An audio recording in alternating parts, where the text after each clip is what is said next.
Hello and welcome to Autocar Professional. My name is Prerna and I'm of course sitting here with Mr. Vikramadithya Gourineni, who's the Executive Director at Amara Raja Energy and Mobility. Hello and thank you so much for taking out the time. Well, thank you for this interaction. It's a pleasure. I know it's a busy time for you. You're at the helm of the affairs. When I was just introducing you, I noticed that last year the name change that happened from Amara Raja Batteries to Amara Raja Energy and Mobility. It's more than semantic. It's more than linguistic. It's sort of the group saying that now we are ready for this new energy wave. How do you define the vision of the group going forward? What is your expectation for the battery business, and how do you want to sort of conquer it now that you're at the helm of the affairs and in the battery business particularly? So I'll answer that by tackling why the name change. If you, I don't know if you had a chance to visit the product pavilion downstairs, but earlier the reason that we're still going to be largely a battery business, but earlier Amara Raja batteries made sense because that's the only product, that's the only participation we had in the system, whether it's the automobile or even our industrial customers. Now, if you've seen, we don't really want to be limited to just the battery in the vehicle or in the system. There's a lot of power conversion, power electronics that goes along with it. There's thermal, there's a lot of management, a lot more mechanical parts. We just believe that being limited to battery is going to be a very, we're not really tackling, we're leaving a lot of money on the table. And even if you use the example that energy storage is becoming very popular around the world. So a lot more opportunities Absolutely. in the industry, right? So also tell me a bit about the Giga factory and what is the kind of capacity utilization that you're expecting, the kind of demand that you're expecting from the industry? So by 2030, actually, when we originally cast, our plans, we thought actually that India would reach about 100 odd gigawatt hour of demand. But then when we've seen today from many of the groups, they're saying 200, and Niti Aayog earlier said 250. Yeah. So definitely, I think we've been a little bit conservative, but at the same time, better to be on the lower side and then have more opportunity than to overstate.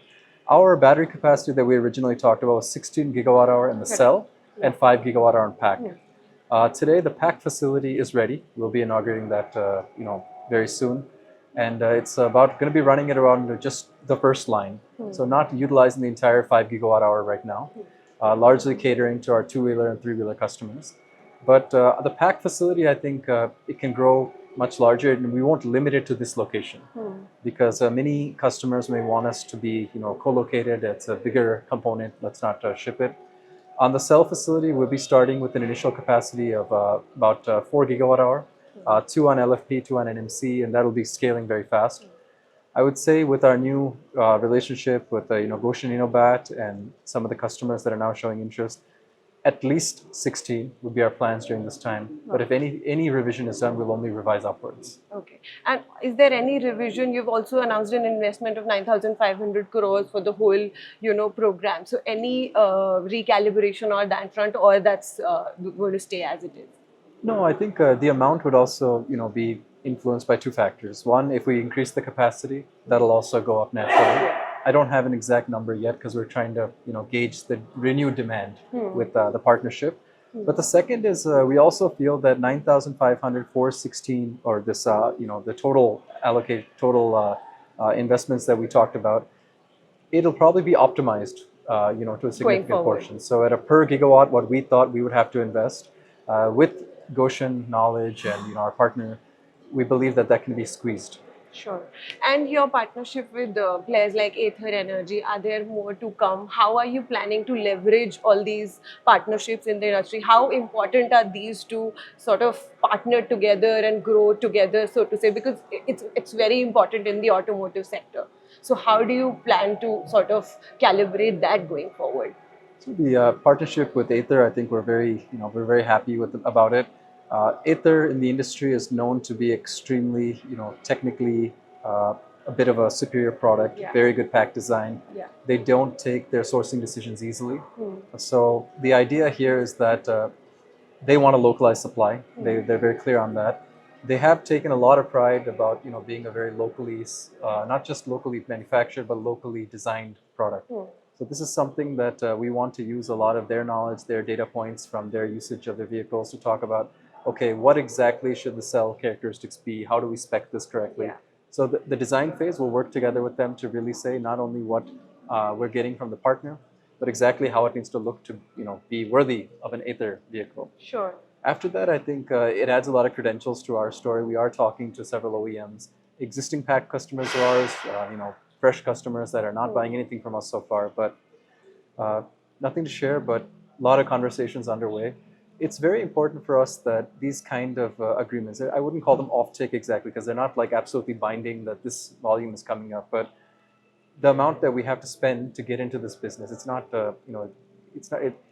we'll be spending more in these next 5 years in CapEx than we have in our entire 30 years of history below this. Wow. So, Exciting times ahead. absolutely, but the customer, customer really giving us a chance, it's a lot, is very important for us. But isn't it also true that there's sort of a demand blip, both globally and in the domestic market in terms of EV adoption? That is also being questioned. Then there are so many more roadblocks like charging infrastructure, like hybrid technology, CNG technology coming in. So how do you view that? Because it is a bet at the end of the day. No one knows. I mean, we're clear that we have to reach towards EV, but it's also very clear that 80%, 70 to 80% of the market is still going to be ICE from an OEM perspective. So how do you take that? How do you take this demand? Is it a blip or is it a long-term trend that you're seeing? So if I tackle the first thing, yes, I believe the news seems to be true. There is a slowdown of EV offtake compared to what they originally thought in the Western markets. Yeah. But I think other markets have shown good resilience. India also, I think, even when the FAME subsidy was modified, lowered, it did have a slight impact in terms of some of the offtake on the EV two-wheelers, three-wheelers. But overall, it seems to be a pretty strong story. While it kind of stagnated for a quarter or two, it seems to be picking up again. I don't believe that, especially the vehicle segments in which we've seen strong electrification now, almost 50% plus of three-wheelers, 5 to 10% now around there on the two-wheeler side.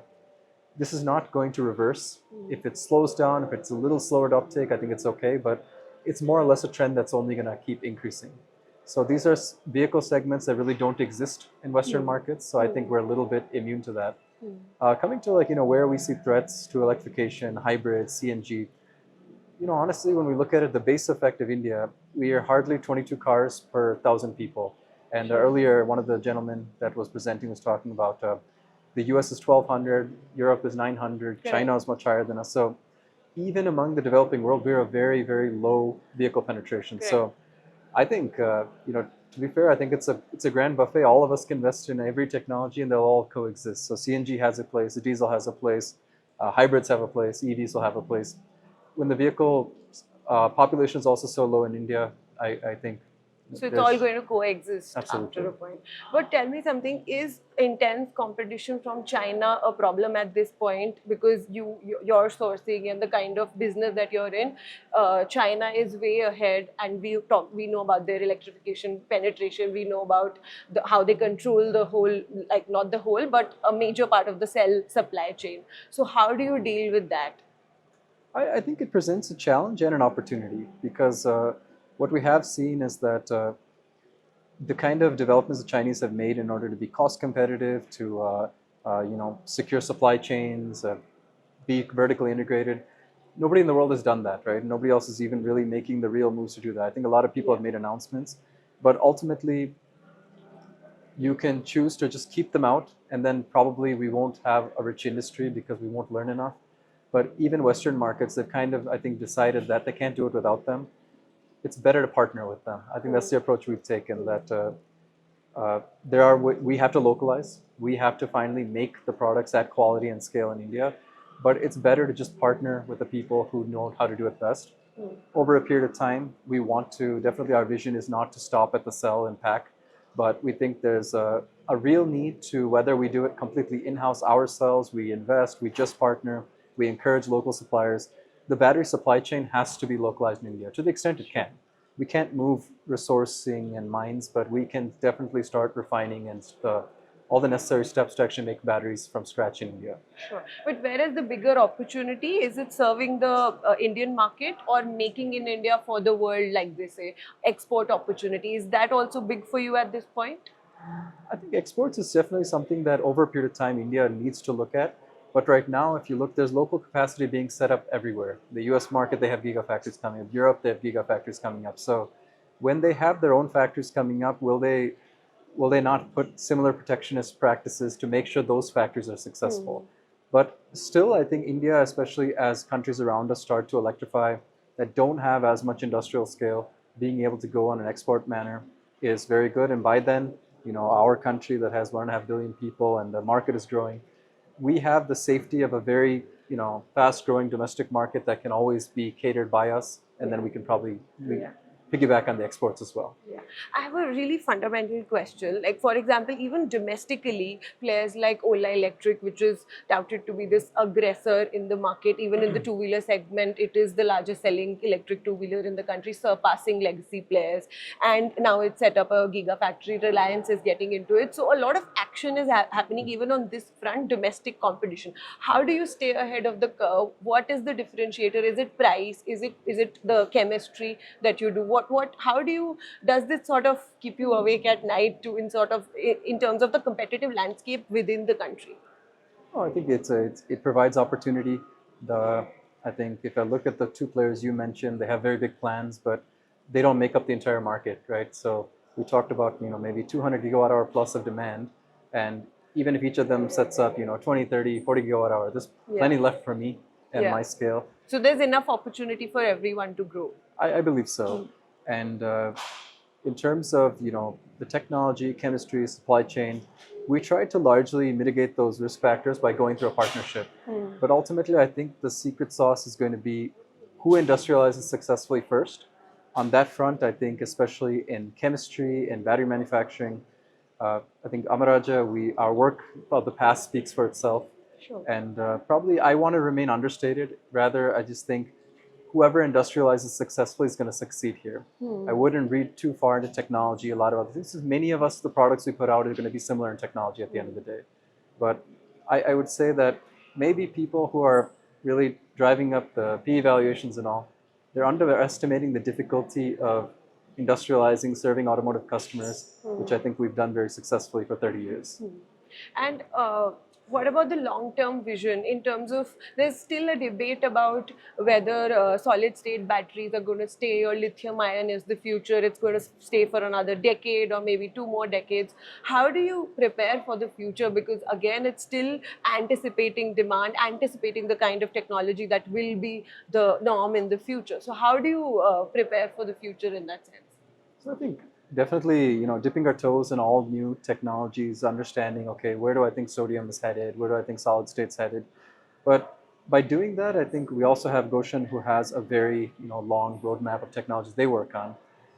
We started tying up with a lot of academic organizations within India, some research organizations outside. But I would say this is more like telescoping, keeping an eye. Definitely, I believe all these technologies will come in time, they'll have their place. But I think people are underestimating the demand we have today for even the existing traditional chemistries.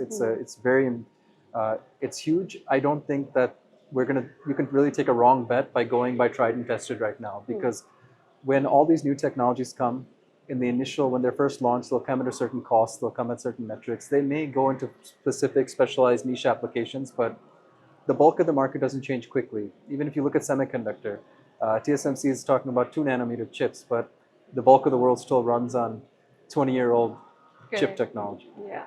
So it's a slippery slope. You never know what's going to work and basically what the adoption curve is going to be like.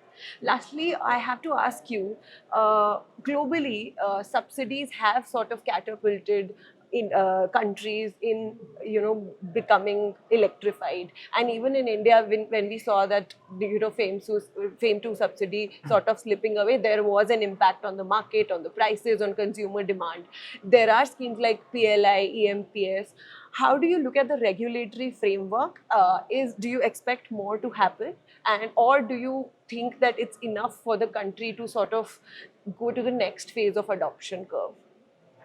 I don't want to sound like complaint, but I know that we have a lot of schemes, whether FAME, the PLI, several states have their incentives for large projects. I think maybe that we could definitely do better on the government support for these initiatives in terms of just money, right? A lot of conditions are put, but at the end of the day, how did China do it? How did the US, Europe, how are they incentivizing these? They're just throwing money, right? It's not And it's without not a conditions. sustainable solution No. at the end of the day. It's not without conditions, but our PLI, it's like we have to put in the money, we have to spend the money, we have to make the product. After I've taken all the risk, if everything goes through, I'll be Then you'll reimbursed. be, yeah. I think a lot of other countries, we can say funding issue, but we do fund a lot of things in the country, right? They give money up front, they share the risk up front. That's where I would probably, I don't know that they can do much more right now, but at the same time, I think regardless of PLI, regardless of other schemes, we kind of feel that the future energy transition story is strong enough, and there's enough demand, there's enough fundamentals behind it.